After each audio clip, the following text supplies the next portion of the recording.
Well, Dom, you said in an interview before this match, we go there as defending champions. Did you show tonight that's exactly what you are? Firstly, with the way you competed in the first half, and then with your quality, second half. I think yes. It's a little bit weird because I said it what I said, but I meant it in a way that nobody's offended. I don't think anyone was, but yeah. Yeah, no. Just made it clear. No, we faced an unbelievable team, but I think we showed again today that why we became champions last season, and yeah, now this was a step forward. I think after the recent weeks, and yeah, we showed again that even against a team who is top of the table, we can compete, and that's we take it with us for the next weeks, and we move on. Was your first half performance mainly about fight and resilience, qualities like that? I think it's always about fight, to be honest, because in the Premier League you have to fight to get results, and I think today each of us, everybody showed that we are able to do it, and from now on nobody can say we are not. So we have to, like in the team, so we have to keep on going and work as hard every week as we did today. So having suffered a bit in the first half, how did you peg them back and pen them in the way you did second half? You controlled almost all of that second 45. Yeah, I think in the first half also we had a couple of chances, and also we managed to keep the ball a couple of times, but of course it's not easy to play here against such a great team, but I think none of the teams like to run against the ball in the Premier League, especially when two teams plays who has such a big quality. So in the first half we tried to keep the ball as much as we could, and the second half the same. I think in the second half was a little bit more than in the first half. Hardly created chances, but I think if I have a better day, then I have a couple of better shots. I was just coming to that because you had a couple. I think you had 5 shots in the second half. At one point, you were the only player in the whole on the pitch who'd had a shot in the second half, and a couple of those free kicks. Just watching from the sideline, felt like we could have another Anfield moment. Obviously, you scored the free kick back in August.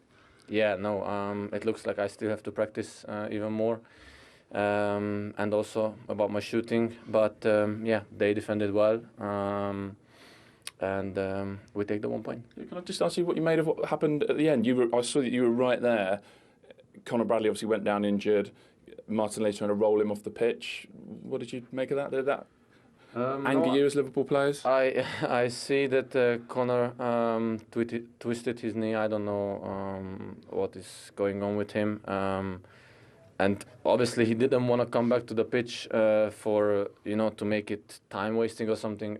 He just had so much pain that he couldn't even think where he roll, and then you come there to push him off the pitch. I understand that you want to win. We want to win as well, but I think the health of a player is much more important than something else. Thank you for answering that. You weren't quite able to get the goal to go with your performance, but nonetheless, player of the match. Thank you very much. Well done. Thank you. Yeah, player of the match today. Match winner, of course, back in August. Liverpool are only the second team all season to come here to the Emirates and stop Arsenal winning in the Premier League. Now, they didn't have a shot on target. The first time that's happened for Liverpool in the Premier League for 16 years. However, when you listen to what Dominik Szoboszlai is saying, is it a step forward? Is it proof again, without some big hitters, that they can compete with the league leaders? It absolutely is. I mean, first half was definitely Arsenal's on points. Liverpool reversed that in the second half. OK, Arsenal had a late flurry, but Liverpool were the better team in the second half. And I said before the game, when you're champions, when you're great players like they've got, and even though they're underperforming a little bit this season, when you're playing against other great players, when you come to a stage like this, you've got something about you that says we're not going to get embarrassed, that we're not going to get beaten by these today. And the performances of the likes of Konate, Van Dijk, etc., was that of champions, I think. Listen, even if you're the best team in the world coming to the Emirates, a draw is always a good. It's hard to go away from home. It's hard to play against a top team, and I don't care whether you're in flying form or if you're struggling for a result. That's a really good performance from Liverpool. What percentage of that was credit Liverpool, and what percentage maybe was Arsenal not quite firing on all cylinders? I think you have to credit Liverpool for their second half performance, but I think for the first half performance, I thought we created enough chances and got the ball in the box on occasions where you have to take those opportunities, because that you're not going to get too many more that we saw in the second half. And I think Liverpool in the second half, they realised, you know, let's keep the ball, let's see what we can do, let's hit them on the break. I think Liverpool had the better chances. But again, I think it's another one for Arsenal to learn about at this stage of the season. I'm quite pleased that in the end they managed it to get a point rather than not get anything, because they're still in pole position.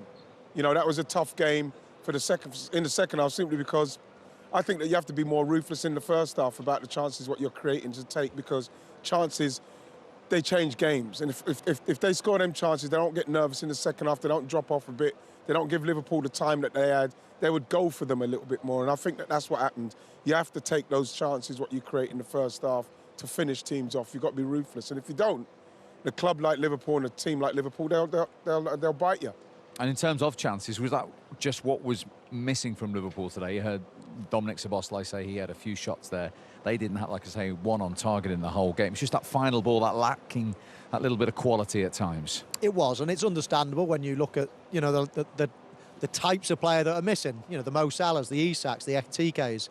You know, a couple of players, Frimpong, for example, getting in really good positions and just not having that end product. A couple of easy balls, actually. But as we were saying, the closer to the goal you get, the harder it gets, and that, you know, that's where you start having to, you know, make the difference. Let's say lots of players can do frilly skills outside the box and around the halfway line, but as soon as the final ball, the final finish, that's the most important thing in football. Liverpool just lacked that a little bit, but as I say, a fair excuse when you've got all those players that are missing. But overall, I think Arne Slot will be pleased with the performance. Just on your point about the contrasting halves, right? You have a look at the numbers from the first half compared to the second, when Arsenal, obviously, as Michael said, had the better of the first half. They had more possession. They had those 6 shots. In the second half, they had less shots, 66 possession for Liverpool, and twice as many passes in the final third. What was the reason for Arsenal in that second half, do you feel? Couldn't quite get a grip of the game?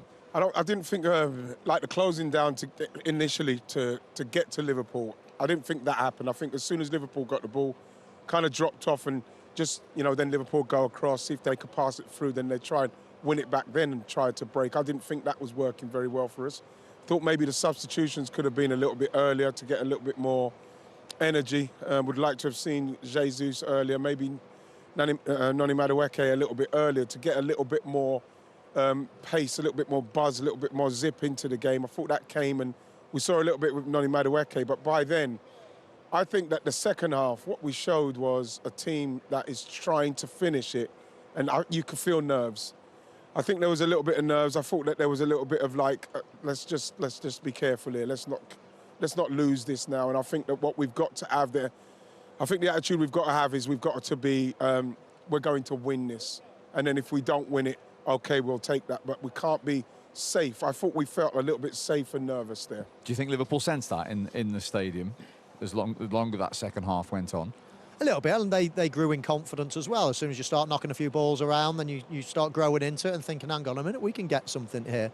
I think from Arsenal's point of view, they're a very efficient side. They're not going to blow anybody away. They're not like a Manchester City that can beat somebody 5 or 6-0, or a Liverpool, you know, when they were absolutely flying a year or two ago. I think Arsenal are based on a really good goalkeeper, really good defence, efficient midfield. You know, I think it's a very, very solid team that are going to win games 1-0, 2-0, 3-0 maybe. But they don't blast you away with dozens and dozens of chances, but they look so. I mean, it's very, very difficult to beat them. You know, they're so good at the back. They're so solid. They're so well drilled. It's hard to create chances against Arsenal. I think you saw an efficient display from Arsenal, and if they could have nicked a goal, they could have nicked a goal in the last few seconds. I'm sure we'll go on to see that set piece, and that wouldn't have been typical. That would have been unfair to Arsenal to say that. But that's what they're a very efficient team. You never feel as if they're flustered or under pressure. Whereas obviously, you know, the teams that have won the league over the recent years have been, you know, very good attacking team. They might concede. Liverpool concede a lot of goals, even when they're winning leagues and whatever, but they were just a real expansive team, where I think Arsenal are a bit more efficient, and it was important for them not to lose today. You know, I would say, though, Mike, with those teams that you mentioned, they've got a striker that can, in those moments, Mick, you know what it's like when the game's tight. You can see you're not going to get many chances like you saw against a Liverpool, and you do need that's what we thought we bought, and that's what you need, because if we're going to talk about the balls that went across the goal all the way through, when you're paying that kind of money, you want something. They've got to be there, and that's what makes the difference in games like this. Because the first half we created enough for us to get something. It didn't happen because we didn't have someone to take the chance, and we done that And then the second half, you get more and more nervous because of everything what's encapsulating with what Arsenal are trying to do. It's all, everybody's worried about it, and you can feel it. You can feel them getting like deeper and deeper. And we can't do that. We've got to go for it. We've got to make sure we take these chances and finish games off a little bit more comfortably than we are at the minute. As Michael says, though, when you go to the final stages of the game, the final seconds, we know their threat from set pieces. We know their numbers. Joint most goals from corners this season. Should Gabriel have done more with this, right? Of course he should. Well, I don't want to tell Gabriel he's done so much for us in respects of winning games for us and what he's done for us this season. But I'm thinking that's got to go back across the goal. I think he's missed the whole thing. You can see them on the line and they can't believe it, because that would have been it. That would have been maybe the chance, a set piece. But yeah, it wasn't good technique from him in the end there. But I'm not going to dig Gabriel out for the amount of points he's got for us this season. Yeah, it was a big chance. And as I say, I mean, Arsenal play to their strengths. They're very, very strong, very organised. They're good at set pieces. That would have been a killer for Liverpool to have conceded late on. But as I say, they're an efficient machine, Arsenal, and I can't see them slipping up too much. I mean, a bad result for them is pretty much a 0-0 draw, because, as I say, they're so good at the back. They're so, strong and well drilled that. That's going to carry them, I feel, to the title this season. It's, even though Liverpool played well, not sure did you say a minute ago they didn't even have a shot on target for the first time in 16 years in the Premier League. I mean, and Liverpool, played well, attacked really well in the second half. But any of their efforts really were long range. They were free kicks, they were long range shots, and it just shows you how really good and how hard they are to play against Arsenal. Indeed. But Arne Slot has now led Liverpool 4 times as manager against Arsenal. He's still unbeaten. Here are his thoughts at the end of tonight's 0-0 draw. Well, Arne, you said in the run-up to this match, we have the quality to go there and put up a fight. Did you absolutely show that tonight? Yeah, I think we did. In the first half, they were the team that played most on our half. Led to a few moments of crosses, but not too big chances, I think. And in the second half, it was exactly the opposite, where we dominated ball possession for almost the whole 45 minutes played in their half. So yeah, the only thing that missed maybe from my side for our team was that, again, not for the first time, from all that ball possession, all that moments around the box. Yeah, you're hoping for to create even more chances, but against an Arsenal team that had so great momentum, still have great momentum, to put a performance like this is something where I'm very positive about. Why did the game change so much in your favour in the second half? No, I think there were already spells in the first half where we showed how good we are in ball possession. But we kept on doing that in the second half, and then we kept them on their 18-yard box, and when they kicked away, we picked up the ball again. So, but even in the first half, our maybe biggest chance of the game also came from 15, 20 passes in a row, I think. So I saw a lot of good moments in the first half. Second half, I think the way we defended was a bit better than the first half. We had to adjust 1 or 2 details. Can you tell us what those details were? No, it wasn't that much, but there was constantly a 3 against 2 that we had to defend. And then, I mean, their 2 centre-backs with their number 6. And I think we did that better in the second half than the first half, which made it even more difficult for them to get in the positions they did get in the first half. So, and in combination with us being good on the ball, yeah. I'm maybe in the end still a little bit disappointed that we didn't win, but a good performance. Yeah, does it feel like a performance that's a big step forward, or is it just the case that actually, for most of the season, you've actually been quite good in these big games? It's the different types of games against low blocks, lower teams in the division that just don't suit you as well at the moment. I've said 150 times already that against certain opposition we can, certain playing styles we're a very good team, and against certain playing styles we struggle. And maybe you could even see that today, although people are now positive that we kept the ball so long, but even against the low block of Arsenal, we struggled to create chances. So that is something we would like to do better. But in all the big games we played this season, I think, except maybe for City away, although there was a big incident that went against us just before half-time. And I think for all the other games we've showed that we can compete with any other team, but we've struggled too much against low blocks. That's why we are, as one of the reasons, so many points behind them.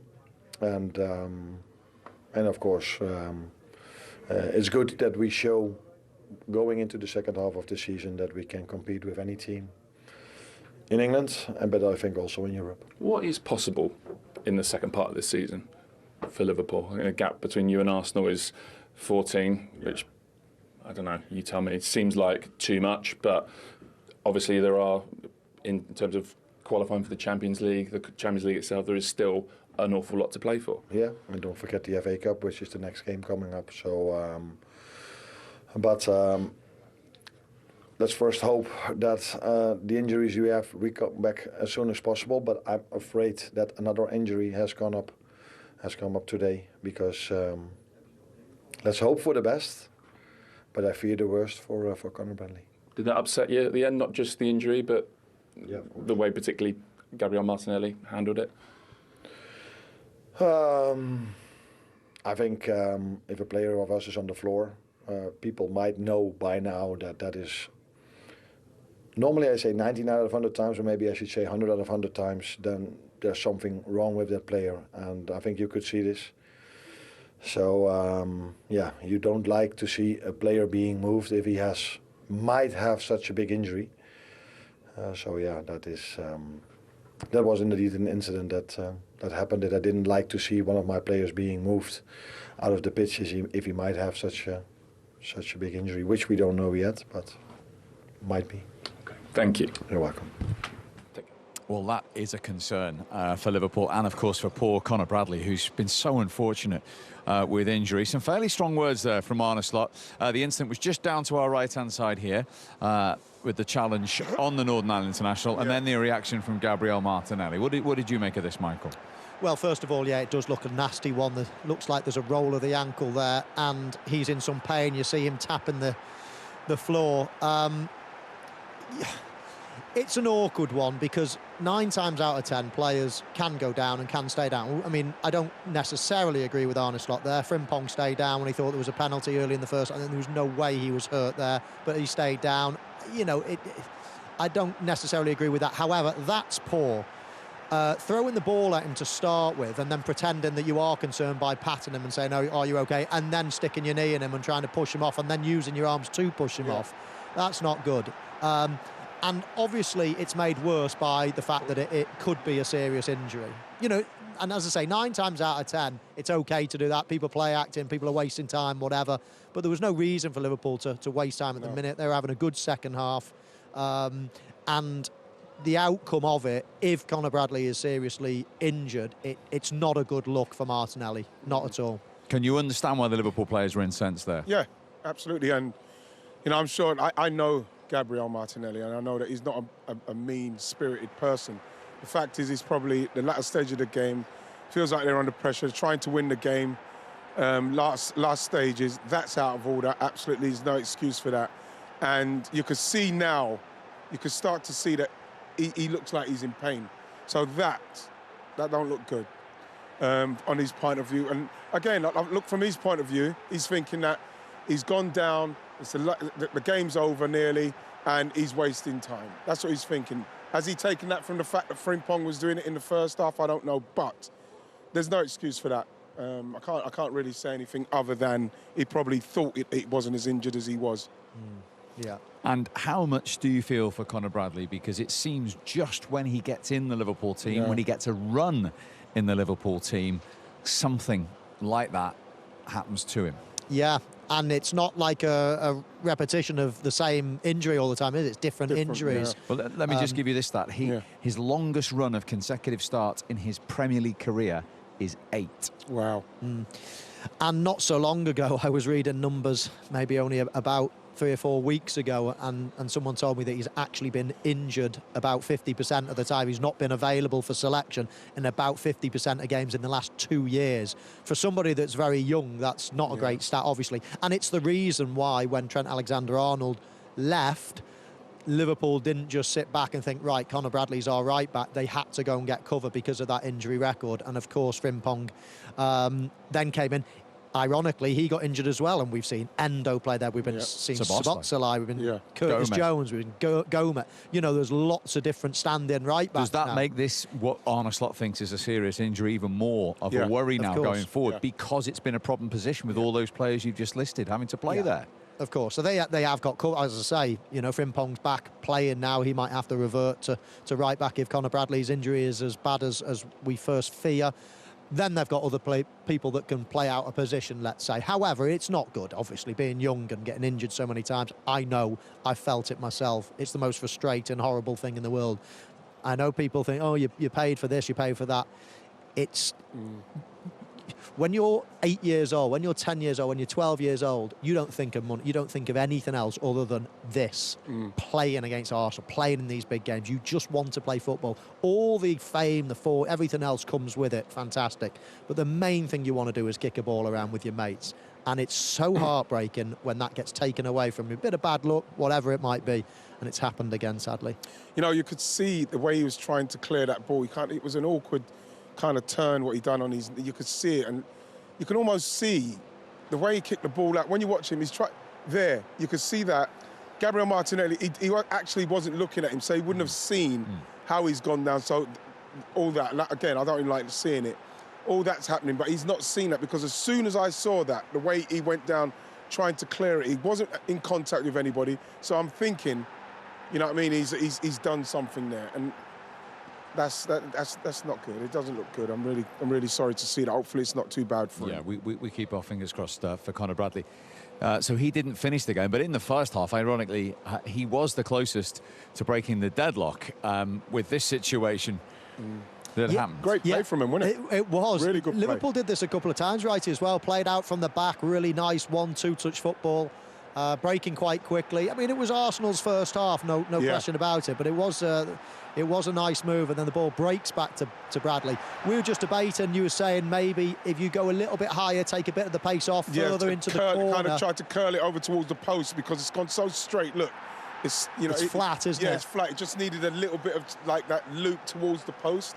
But like, he's a defender. He's only scored one goal for Liverpool, but it's a great effort from him. But like, it's just got too much pace on it. And with less pace, Timber may get back. I'm not sure, but I mean, it was a great effort. Great effort. His through ball was pretty average, actually. It should have been a better one to Frimpong. But when the ball came back to him, he did pretty much everything right. Just a quick one on what Arne Slot was saying there about trying to break teams down who defend deep and sit behind the ball. It's a problem. He gets a bit spiky when he's asked about it, Arne Slot, but he's just admitted it is an issue. They have work to do there in terms of that. But it is the hardest thing to do, of course, when you're counter-attacking. When you're playing against less people, let's say, then it's obviously easy. There's more space. When you're playing against a deep defence that are defending in numbers, there's no space in behind. It takes a little bit of craft. It takes width. It takes a Wirtz to be in those pockets, and that's probably what they bought him for, to be good in those tight spaces. And it takes a lot of the time an early goal.